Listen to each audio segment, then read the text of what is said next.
out. I'm in Texas. I'm in Texas. We're being hit by a storm, so my Wi-Fi is not very stable. But so I was an orientation leader in my school, and for nursing, they recommended students start studying like a month ahead or 6 months ahead because I think why they were saying that is that as you're studying A&P, if you do it really, really well, don't just skim through, don't just trying to get past the test, study and memorize and at least have an understanding of the material. Reviewing for the HESI and the T's would be extremely easy and it'd be more straightforward because it's based on, like Zen said, it's just memorizations. You don't have to do any applications, anything. Surprisingly, the part that was harder for me, the math is okay. You can do the math. Just know the conversion. AMP actually pretty straightforward. Some science you can do it. It was the English was actually the harder part for me because like they're testing you on vocabulary and grammar and stuff like that, and then like comprehensions. Yeah, no. So if you want to start studying, Victor, or anybody, if you like know that you're taking the SATs and that you know that you're taking A&P right now, as you taking your class, just do it really well, review the past material, and then you should be okay. Yeah, and then you know what? Take it early as well because if you when you take it early, you can have time to like if you want to improve your score, you can take it again. And the Hesse and the T's are pretty similar as well. Yeah. Oh, yeah. I was gonna add on like yeah, the hardest part is like the English writing stuff. It's like there's some stuff like with like sentence structure and stuff that like I didn't even learn in like high school or college or anything. So that was like looking the hardest part. Yeah. It was just I don't get how they frame those like English questions. Yeah. Victor asked whether we can pick clinical. Well, it's different. Zen, you want to go first? Yeah, I can go first. So it depends on the school that you go to. Some of them, like you don't like some of the CSUs, you don't get to pick what clinical you get to go to. For my school, luckily I get to pick. But what for how it works for mine is they give you like set clinicals, like um, and then you get to pick which clinicals, but there's like a limited number and it fills up to exactly 60. So if someone else like picks whatever clinicals and you have no like let's say you don't want to do night shift and there's only night shift options left, you have no choice but to go with that clinical. Uh-huh. And for me, I'm in Texas. I'm in a Houston Medical Center. And for my school, we don't have a choice because for every single clinical spot here, the school have to like pretty much fight for it. So when you're in nursing school, my cohort and faculty was like, you need to keep your working hours outside of school under 20 hours, things like that, because it's not, they can't be flexible for your clinical. They're just gonna say, okay, this is your clinical, show up. Yeah. If it's really contradict with your personal urgent, you can talk to whoever managed your cohort and they can switch it for you. But usually for my school, you don't get a choice to choose whether it's a morning or night. Okay. Okay, okay, Lang. What factor influenced me to change my major into nursing? I wanted to do nursing for the longest time. Well, let me rephrase it. I want to be a healthcare worker for the longest time. I didn't know what I want to do, but I know that I want to work with people and it's a rewarding career.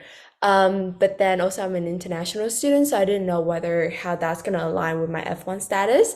Um, so I when I applied, like on try apply to transferring after 2 years, I got accepted to Berkeley School of Public Health.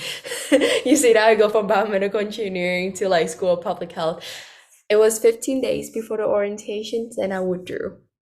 So definitely it was a moment where I say, okay, I don't want to just pursue any career. I want a career that I've wanted for a long time and it's a rewarding career and it's just what I love to do. So yeah, that's that influenced me. How does the culture at SGSU? Oh, so SGSU like it's actually pretty similar. Like even though SJSU is like it's like 20,000 students or something. It's like a pretty small campus. So the culture is, I feel like, a lot like the Anza, where you can make it. Okay, I guess for the nursing thing, it's not gonna feel like a community school because you're gonna spend so much fucking time on campus studying and stuff. But I feel like it was a lot like the Anza, in which it's kind of like small campus. Like it doesn't feel like super. I don't know. Like the vibe was just like really similar. And then yeah, so I think it's a pretty good transition, especially with like the cohort. You get like you don't feel like lonely because you're with like 60 other people. What has been the most challenging thing you have dealt with? Do you want to answer that? Well, Sure, I can go first. It's not the most challenging, but then you really have to get your studying together because, for instance, for my program, we have exam. So I'm having three classes right now.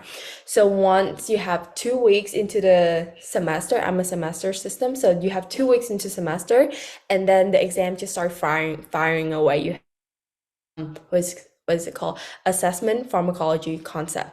And it's just gonna be like one exam every week. You have a week of break, one exam every single week, a week of break, and then it just keep going like that to the end of the semester. So like for every single class, I have four exam. And for instance pharmacology, you're studying around like 60 to 100 drugs on every single test, and the amount of informations really varies. And for just think about every single drug, you have to study about um, what it does, what are the the effect, what are the adverse effect, what are the contraindications. As a nurse, what do you have to look out for? So like literally like for every single drug you can have a page of it. So think about like you have to study 60 page of it, and then you don't have like 3 weeks to learn it. So balancing, have getting your stuff together, really focus and study, and really have a good organization system helps. um, wait. What was the question again? What is it? Most The most challenging. challenging. Sorry. Yeah, it's like time management, I think, because so your first semester is like gonna be the easiest. Like at least that's like it feels like for me, and also that's what like all the upperclassmen say because it gets like progressively more difficult. But like at the beginning, it feels like you don't know, or let me think how to say this.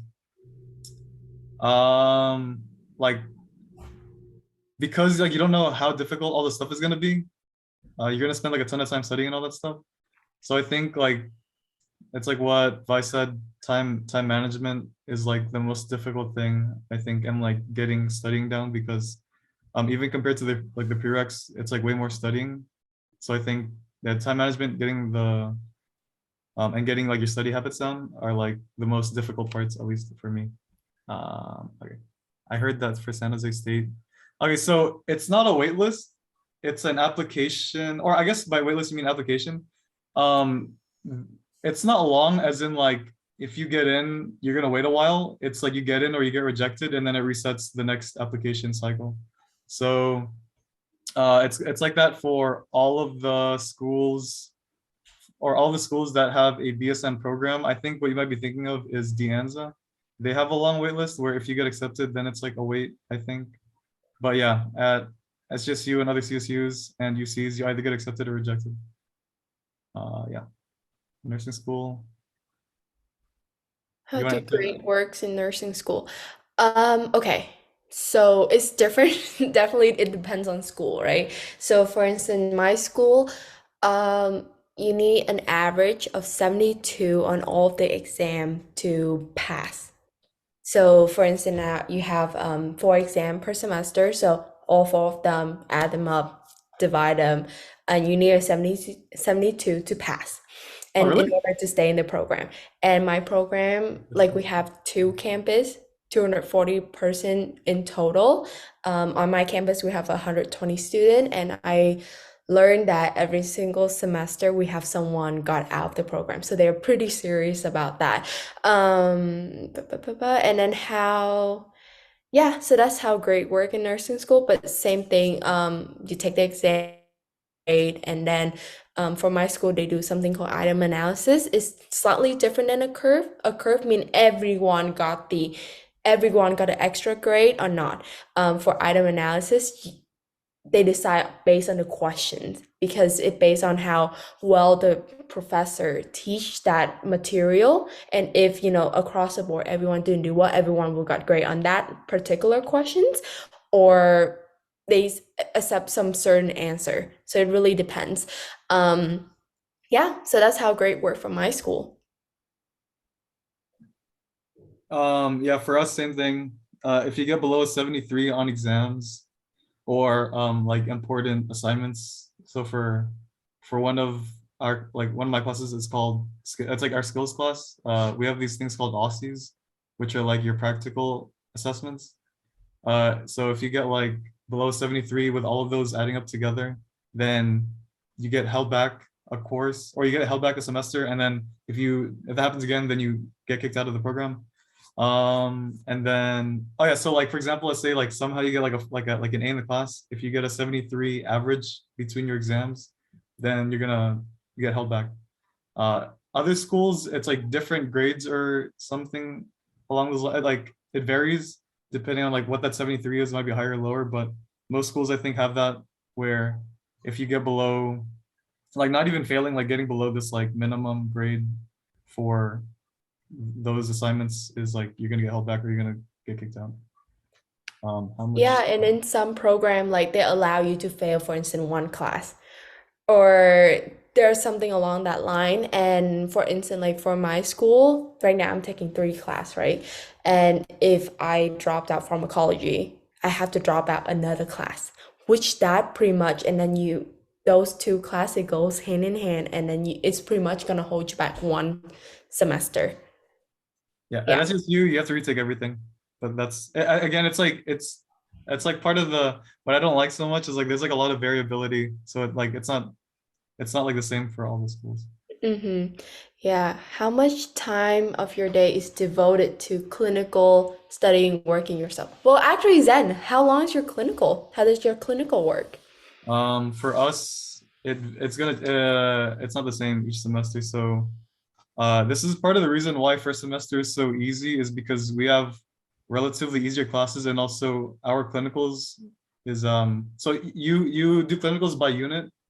Ours is gerontology, and for first semester it's only 45, but then in the second semester it jumps to you have two clinicals, so it's med surge and I think for us it's going to be mental health. So med surge is 135 hours, and then mental health is 90. And then the next semester it's like OB or pediatrics or something, and it's like another 130 plus 90. And then fourth semester it's another like med surge, and I think like public health, and that's like another 90. So um, it's like for me right now, like the reason why it's really easy is because I have like a lot of free time to spend like doing stuff I want and also studying. But for the upcoming semesters, the or what I'm hearing from my upper sems is like you are getting kind of destroyed by like because like the difficulty of the classes get worse because med surg is a lot more difficult, and also because you have so many clinical hours that you don't have a lot of free time to do other stuff besides clinicals and schoolwork. Yeah. All right.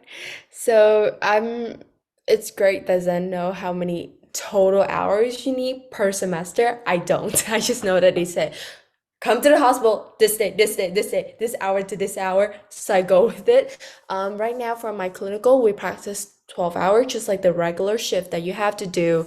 For the first semester, I only have four clinical. But then that number will increase by every single semester because the clinical go with the class. So right now my clinical is with my concept class, and it goes together. Let's see.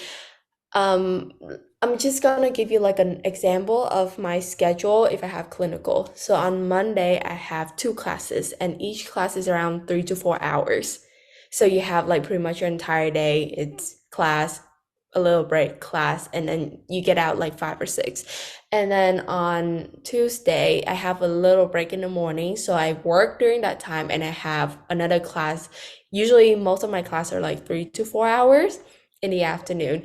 And then I get home and then my clinical on Wednesday. And when I get home on Tuesday, I better go to sleep early because I need to get up at 4:30 to get to my shift at 7 a.m. But when I say shift at 7 a.m., you need to be there around 6:30. Um, and then by the time I'm done with my clinical on Wednesday, I'm done around like 8 or 9 p.m. I get home and that's pretty late.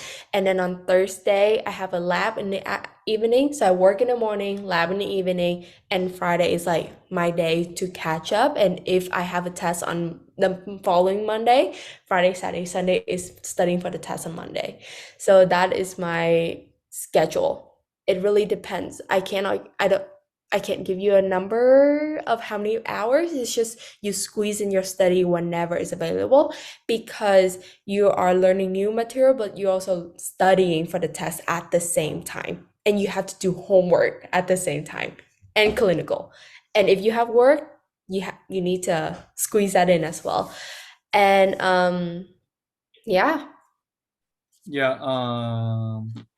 Personally, it doesn't feel like as much of a squeeze. I feel like right now it's really manageable, but it's obviously gonna get worse later on. So I think that's when it like what Vi's saying becomes applicable. But yeah. Wait, did taking the prereqs at the Anza? Did nursing schools? So for application, there's no accommodation. There's like these requirements and like wait, okay. So I'm like interpreting it differently, but this is like the two things I'm getting. Either you're asking like, do disabilities have an impact on application? And that's a no, unless the only impact is like military and also like background, at least at CSUs. But if you mean for students who have like in terms of like the program itself, there are accommodations. It's like the school's accommodations. So yeah, there are. Okay. I beside the general educations, all of the lower nursing class, I took at the end. I didn't take any extra to prepare me for higher nursing classes. I'm not sure whether you can prepare for it. I think what would be helpful is to know your landmark, know your anatomy, and Oh shit, I don't missed worry that. too much. Get there and then like stress about it later. Don't stress about it beforehand. Um, okay, nursing school for me, for Texas, I know that they provide accommodation for students who have a disability. Yes. Our board of nursing like will ask you on the whatever we have to register with the board of nursing and it will ask you those questions, and even for the externship I'm applying, they will ask you if you have any accommodation that you need. So I would say yes for that. They have accommodation for you, and even if you have like a test, you have to take your test differently. You just need to register with the state and then give that informations to the school, and they will give you any accommodation that you need to take the test as well. How many nursing school did I apply? So my story of when I was in high school, I applied to around 50 colleges. And then when I applied to transfer, I applied around 30 colleges. And but then I said I got into Berkeley and I changed my mind. So by the time I applied to nursing school, I got exhausted. So I applied to one. I know there's one program I applied to and I devoted to it, and I liked it. I just wish that I've known that way early on so that like, I can just devote it to one program. How about you, Zen? How many schools did you apply?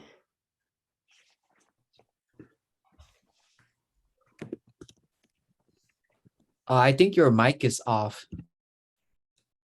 Oh, sorry, yeah. Sorry about that, guys. So for nursing schools, I applied to wait, I applied to four. I applied to four. So SF, SJSU, I Ameesa. I applied, yeah, SJSU, SFSU, Sac State, and East Bay. That's what it was. But so for major differences, I can't remember, and like you should not listen to, if I did have anything, like you probably shouldn't listen to what I say because it kind of changes a lot. Like for example, SJSU just recently changed theirs from like a minimum 78 and like like 2.8 or something. And like no other background stuff being relevant. They changed it to an 84 for T's, a 3.2 GPA, and and oh yeah, and now like your background and all that stuff, like language, all that stuff is like it's like part of the application now. So what I would say is you need to go not just assist.org, just not just assist.org. You need to go to the actual website of like whatever nursing program and then look at like what requirements they have. Yeah. And then for the first, sorry, because I missed the first question. Did taking prereqs, it prepares you in the sense that like learning how to study, but the information I feel like is not as relevant because you're gonna forget it all anyway. Yeah. Okay, don't say that. Just kidding. Oh, dude, it's what's gonna happen, bro. He's Like, being like, honest. We love honesty here. Let's see. I skipped the major difference between requirements. So, fun fact, if you're applying different school and then it's not in the same area, what you can do is reach out to, there will be a department that take care of the orientations, or whichever when you apply, talk to that, ask for an advisor. They do help student up interesting student going through down your transcript to see what you already have, what you might need.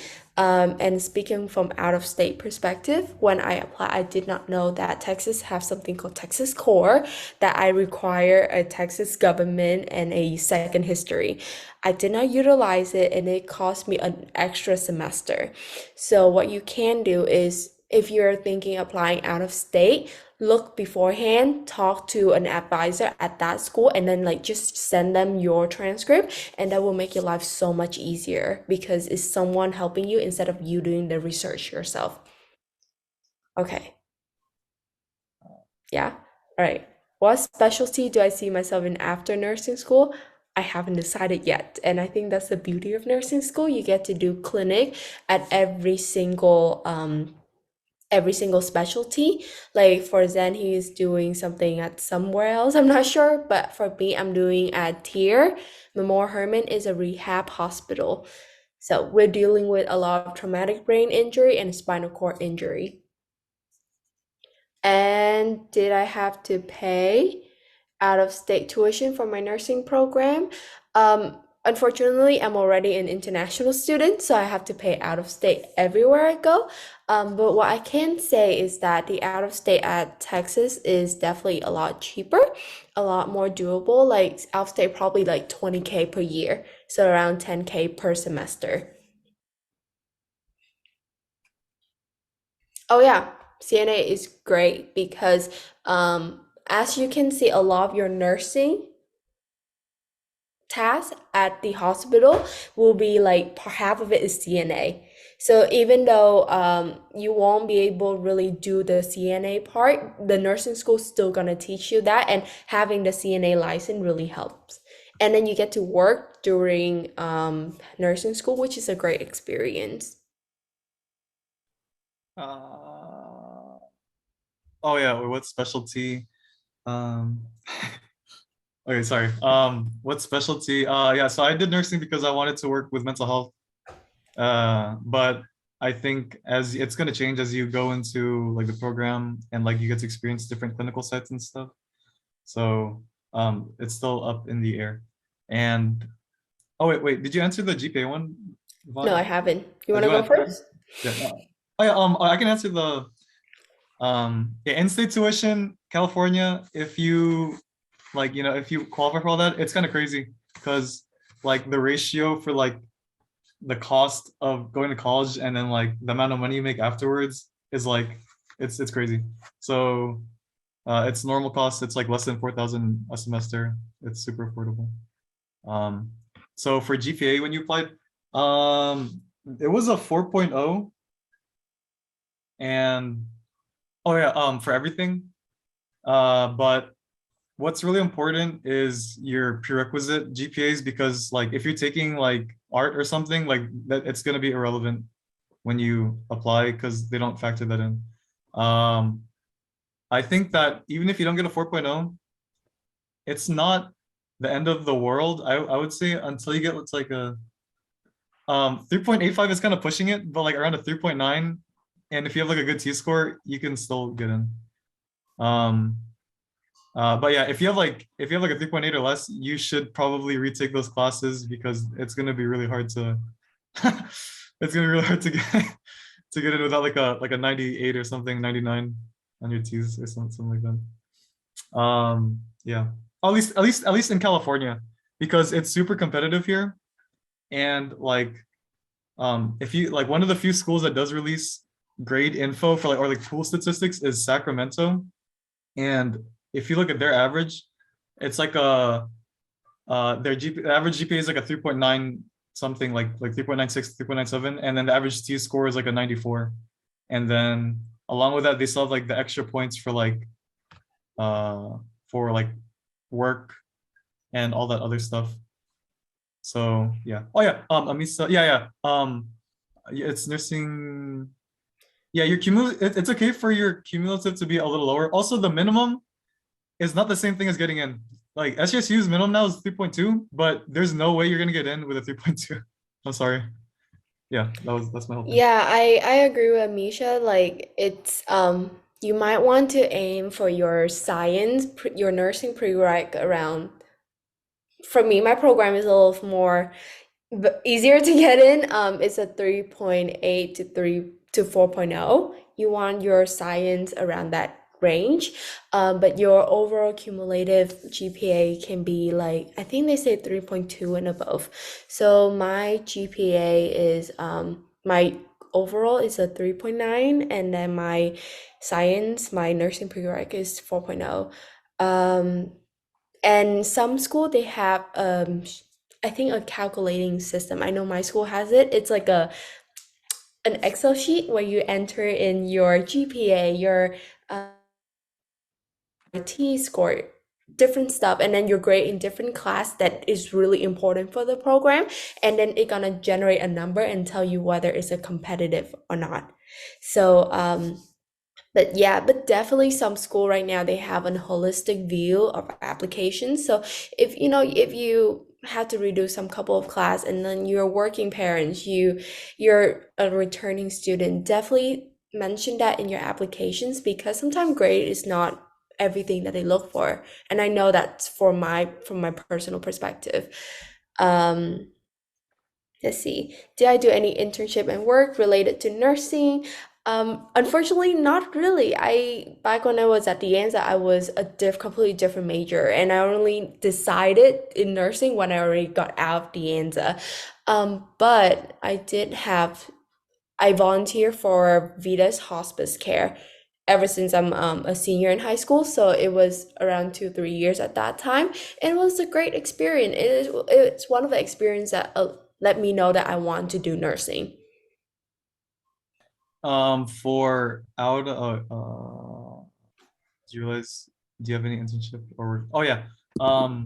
There's some like the most easily attainable, I would say, is like, because like it's not just any volunteer work you need. I think you guys probably know this by now. You need like patient like care, like where you're interacting with patients, type of experience. So um the easiest thing is probably volunteering at a hospital. So Kaiser. I don't know if El Camino, VMC, Good Sam, have those, but I know Kaiser does, and it's not that hard to get in. Like you're just applying, and then like you're gonna get accepted. That's what I did, and then oh yeah, how do you find those opportunities? MOA has a pretty good. I don't know if it's still there now, but they have like a website with like all of this stuff where like you can see what's available. You should check that out because it's very helpful if you're trying to find opportunities. Yeah. Um, And then you can definitely like look into the hospital surrounding you so that it's like this easier transportation wise, and you know the hospital, look into the hospital, usually they have a tab where it say volunteer and help out. Usually most hospital have that system, so check it out. So I would like to add to that volunteering work. So when we say for medical school or any nursing school, it does not necessarily have to be something that has to do with hospitals or something with healthcare. You can always be contributing to your community or some kind of, for example, let's say you wanted to help someone underrepresented, that would still count as something that you have worked for.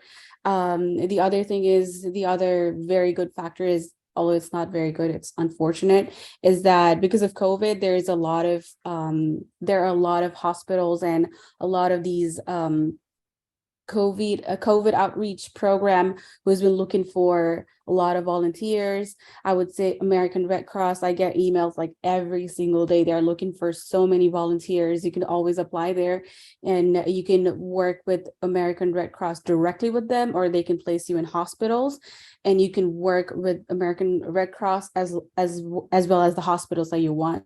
You can choose the time. It's very flexible. So I would say you can choose whatever is good for you. You can always also work for, if there are no other options, you can always work for food banks and stuff. They're always looking for volunteers. The other option would be, if you don't have like a schedule flexibility, I would always say UN online volunteering. UN has a lot of resources for online volunteering. You can work with international organizations. For example, I did the same thing. I've worked for a organization all the way in Zambia. I was working with them, and you can always work with them, help them out. They're always looking for people. So there are a lot of resources if you just go online. I'm not sure if MOA has any. I'm not sure because I've never checked out their website, but there are a lot of opportunities. A lot of people are looking for volunteers. Wait, is there anything else? So I guess this is like, yeah, we're just going to close out the breakout room. I just want to say thank you to V and to Ken and to and Nisa for being here. And yeah, we appreciate it. Oh, wait. Okay, wait. One really important thing that I was gonna wait till the end to say, but no one really asked about it. So when you apply to nursing school, I think it's also important to think about like where you wanna kind of end up working, because SJSU, like there's other schools that are harder to get into than SJSU, but SJSU Loki is like a lot more competitive for like the really competitive hospitals because you get experience working there. So let's say like if you want to work in like SAC area or like SF area, like because you get clinicals, like you get to do clinical work in those hospitals, you get like a better chance of getting hired at those hospitals once you finish graduating and stuff. So it's not just about like what is like the hardest school to get into, like when you're trying to apply and stuff.